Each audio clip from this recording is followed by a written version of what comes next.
InsyaAllah, Bismillahirrahmanirrahim. Hari ini saya nak cerita tentang surah Hadid ayat keempat. Allah berfirman, A'udzubillahi minasyaitonirrajim.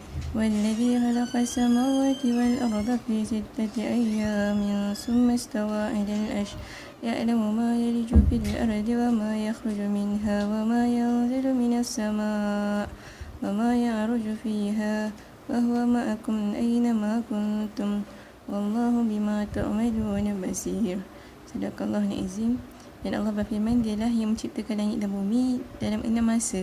Kemudian dia bersemayam di atas arasy-Nya dan dia mengetahui apa yang masuk ke dalam bumi dan apa yang keluar dari dalamnya, apa yang turun dari langit dan apa yang naik ke sana. Dan dia bersama kamu di mana saja kamu berada, dan Allah melihat apa yang kamu kerjakan. Okay, so macam dalam ayat ni kan, Allah tengah menceritakan tentang kerajaan Allah kan, langit dan bumi. Dan Allah kata sebelum ni langit dan bumi ni tak ada, tapi Allah lah yang menciptakannya dalam 6 masa. Dan Allah bersemayam di arasy-Nya. So, dan Allah kata Allah tahu apa yang so nak cakapnya, hebatnya lah kerajaan Allah kan. Macam langit dan bumi ni bukanlah satu ciptaan yang kecil kan, tapi dia ada satu ciptaan yang sangat hebat kan. Kalau kita tengok satu teknologi kan, contoh macam Apple, dia ada sangat upgrade punya version ni, selalu ada iOS baru. Kalau kita tengok Apple tu sendiri, tak mungkinlah dia disusun ataupun di-create oleh orang-orang biasa kan. Mestilah dia ada satu creator yang sangat hebat. Tapi bila kita tengok alam ni, jauh lebih hebat lah kan. Tak perlu pun ada upgrade, tak perlu pun ada tambah storage dan sebagainya kan. Tak perlu pun nak kena tambah warna ke. Dia dah cukup lengkap daripada asal Allah menciptakannya. Selagilah pencipta kepada alam ni lebih hebat, lebih lagi yang tahu semua benda lah kan. Lepas tu Allah kata dia tahu apa yang keluar dan masuk dari bumi. So apa yang keluar daripada bumi ni adalah air mata air, benih-benih, tumbuh-tumbuhan yang keluar. Dan apa yang masuk ke dalam bumi tu banyak juga kan. Dan Allah kata apa yang turun dari langit dan apa yang naik ke sana. So apa yang turun dari langit pun Allah tahu. Contohnya rezeki, contohnya hujan kan, Allah tahu kat mana yang akan titisan hujan tu akan turun. Apa rezeki-rezeki yang akan diberikan kepada hamba ni kan. Siapa yang dapat makan hari ni, siapa yang dapat makan pizza hari ni, siapa yang dapat makan ayam, siapa yang dapat makan telur je. So Allah tahu everything, apa yang turun ke bumi dan apa yang naik ke sana kan. Apa yang naik tu adalah doa-doa para hamba-Nya lah. So macam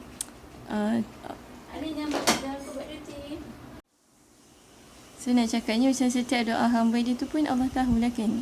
Walaupun even though berjuta manusia berdoa pada satu waktu, tapi Allah tak pernah, maksudnya Allah still boleh mendengar semuanya tanpa ada bertembungan antara doa tu kan.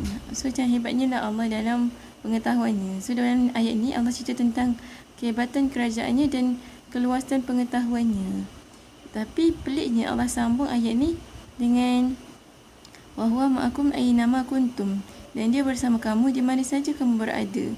Bayangkan tadi Allah tengah menceritakan kehebatannya, kemegahan, kekuasaannya semua kan.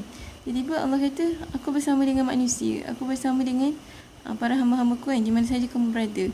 Kira macam satu Allah pairkan benda yang manusia ni yang rendah dengan langit yang sangat hebat tu. So macam even tu Allah menciptakan langit dan bumi, Allah tahu apa yang keluar dan masuk. Sebenarnya everything tu adalah untuk manusia. Dan Allah kata kan, Allah sentiasa bersama kita di mana saja kita berada. So bayangkan seorang raja yang turun ke padang untuk melihat rakyat-rakyat dia kan.